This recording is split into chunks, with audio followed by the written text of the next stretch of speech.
guys, welcome back to my YouTube channel. I'm Somatology, your favorite village girl, and I must say I'm pretty excited about today's video. As you can see from the title, today I'll be speaking about what led to my decision of doing what I do professionally.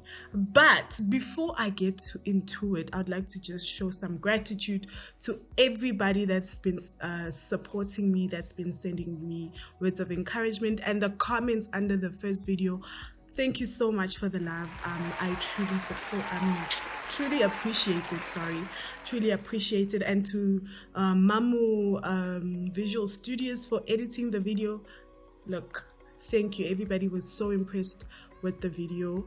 And to everybody who hasn't subscribed, please make sure to press that subscribe button, turn on that notification, like and comment, share your views on, what you think, what you'd like me to talk about, what you'd like to hear from me, But yeah, I'm pretty excited, and thank you to everybody that's just, here for me, But anyway, so today I'm just going to talk to you guys about what led to my decision of doing what I'm doing right now, which is somatology, the study of health and skincare.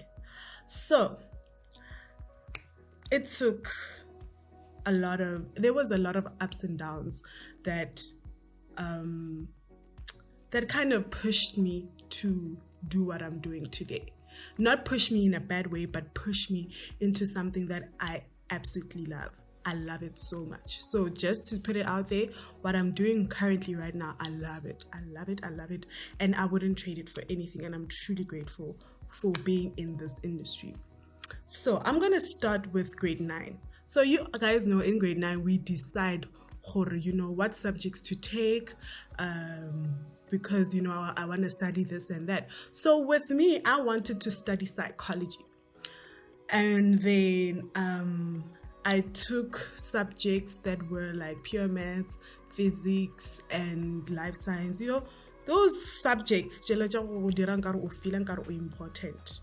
But the second month, in fact, of doing pure maths and physics in grade 10, it was not happening. I was not understanding what's going on. So I then got the opportunity. Then the principal was like, if you want to change subjects, this is the time to do it. Come and change those subjects now, or else forever hold your peace. I went there, I ran, I was like, no, I'm going to change the subjects. So I changed my subjects, and then instead of pure maths, I took maths literacy, which I did thoroughly well in. So fast forward to matric, I passed, and I wanted to study psychology, right?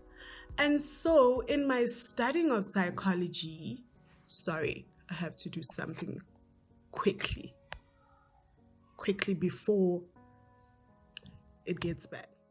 A few moments later. So in me passing my matric, I was like, okay, obviously the requirement is that your home language must be proper, which was English. I didn't pass well. I didn't do well in my English. I didn't do well in my life science. I didn't meet the requirements actually. I passed, but I did not meet the requirements. So, and it really made me sad, because now then that means no university took me. I wasn't accepted in universities and schools and stuff like that. And it really made me sad, because first of all, I am in matric, I am 19 years old. Already I'm a year older, right? Now I didn't pass properly. So now here I am, I'm sad, I'm like, yeah. And then my mother and my aunt were like, Wanarina, since our pasagaboots, Tsamaya go Pretoria CBD, wanna a college where you can upgrade those 2 subjects.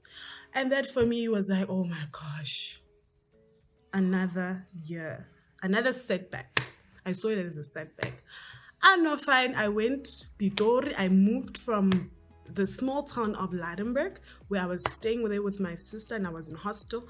I then moved to Pretoria, Pitori Mahlanyeng. guys, and I was upgrading. So when I moved here to Pretoria, I was like so anxious. I was scared. I was like, oh my gosh, this big city. And then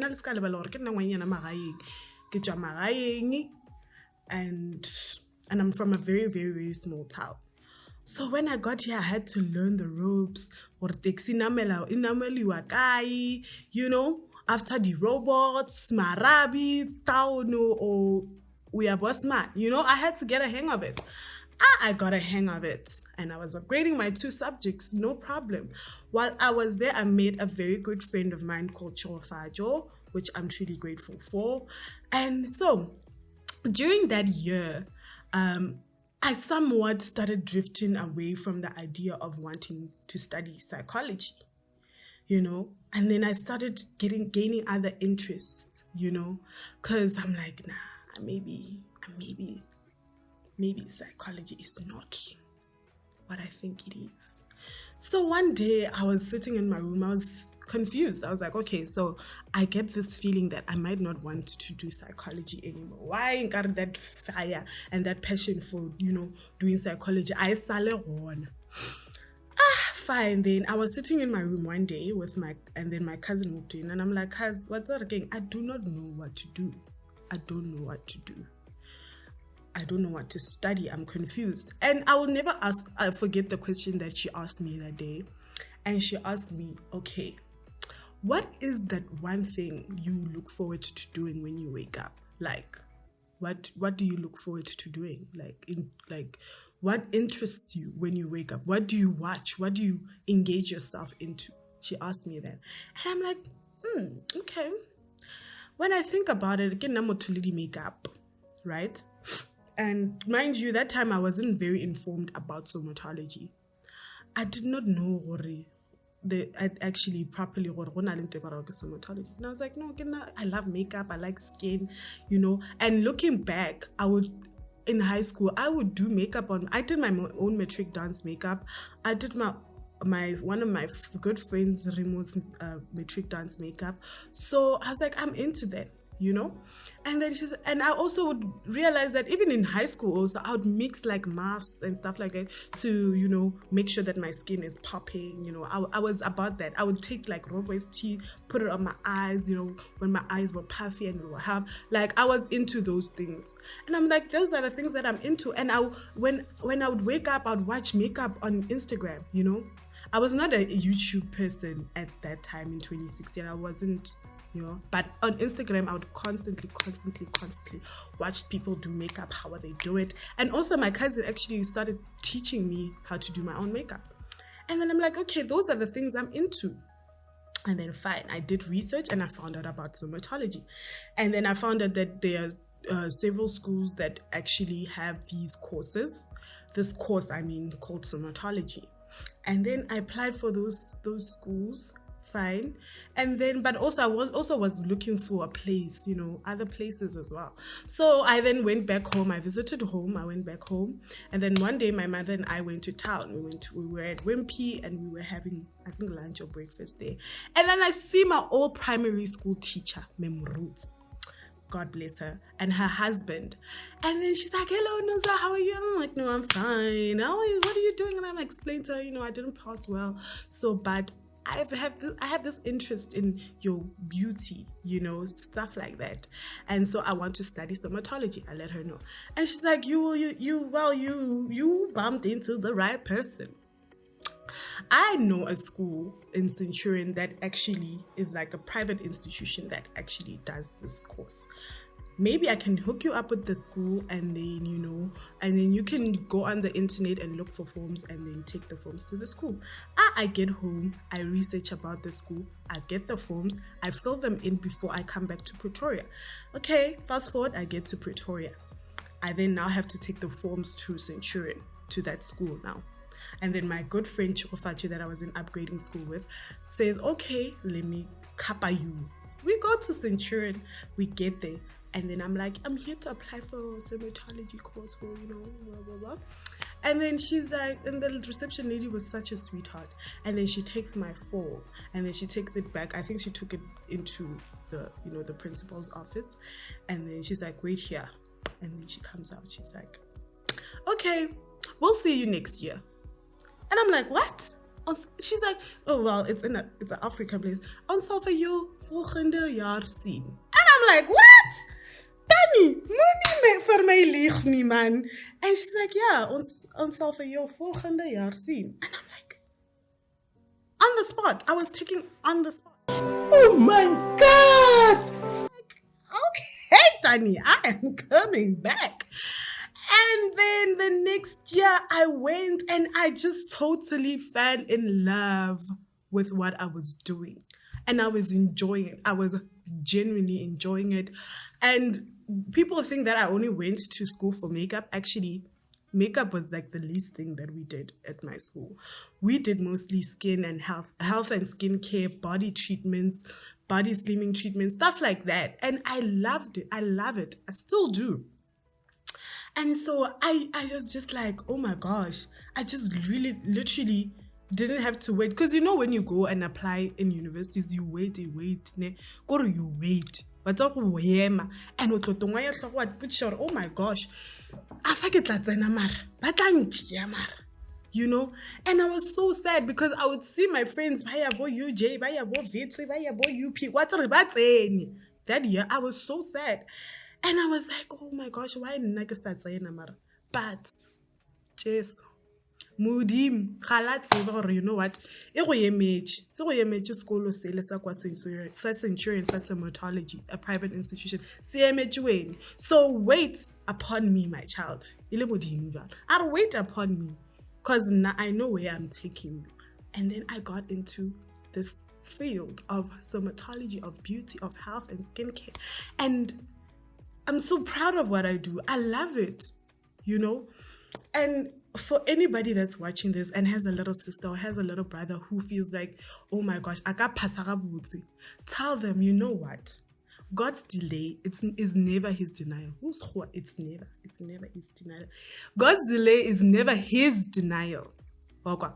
God's timing is perfect. And that is what I literally learned from that whole situation. You know what? Had I forced or study something else, I would have never ever thought about doing somatology and I wouldn't be in love with it now. And like when I look back, I realized that, you know what, my grandmother actually prophesied this profession for me, because when I was growing up, my grandmother had cancer. So when you're going through chemotherapy, you have problem with blood circulation. It's quite slow, especially in your hands and feet. And then, so the doctor advised her, you know, get some massages here and there and just to stimulate yourself. And I was young. I was like 10, 11, 12. I was giving my grandmother massages. And I remember she'd walk in the room with a little bottle, massage oil. Massaging, you know, mama. And she'd say every time when I'm, you know, when I do her massages, I don't, what's the matter when you go mesus? Mama, mesus king, I give it a massage. And she'd tell me, her and my mom would tell me, oh, there's something about, ooh, Hilesh. Sorry. And her and my mom would tell me, give it a massage, you know. And I'm looking back and I'm like, you know, Tabagori, what you say to your child, whatever you speak upon, there's power in the tongue. Whatever you speak and proclaim upon your child, they shall become.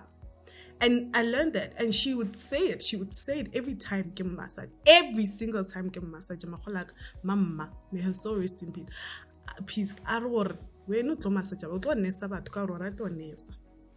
And for me, at some point, I thought maybe it was a midwife. No, somatology is so I'm a nut. And I'm just like, you know what? This is the blessing that I'm getting. The fact that I'm doing something that I'm passionate about is that blessing that. And you know, when you're doing something as a person, I won't, or maybe it's about a blessing. No, but I think from just serving my grandmother and just gimu tusha with her feet, and it might look small, it might have looked like a small thing, But I was getting blessings from that. And the blessing that I've received now from doing that for her is that I'm doing something that I thoroughly love. And I'm so grateful to God for revealing that to me. Or, you know what? When you honor and take care of your elders, these blessings are there as well. And my blessing from honoring and taking care of my grandmother is me doing what I love. And guys, I must just tell you, please, if you have a little sister or brother, let them watch this. Let them know gore asima fela fast if our passamate. Not that or now but chila ne why was dire the most why wa passa in new matric. No.